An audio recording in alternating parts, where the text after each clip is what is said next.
Baahi motseng wa Kimberley ba re ba tshositswe ke ketsahalo ena. Ba re ba batla toka e phethahale. Our community feel unsafe now to say if they can go to surgeries or to hospital, are there really doctors in our surgeries or community? Because this guy is not registered at the National Health Department as a doctor, but he has been practicing medicine and giving examine the people unlawfully. So now our community is now shocked to hear. Lekgotla la dinyewe le re moqosuwa a ka nna tshela naha ya Afrika Borwa jwalo ka ha sena ditokomane tsa ho ba ka hare ho naha.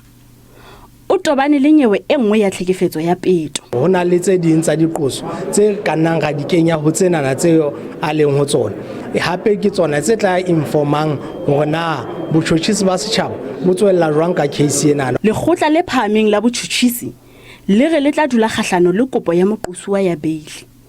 Ke Katleho Morapela, SABC News, Kimberley.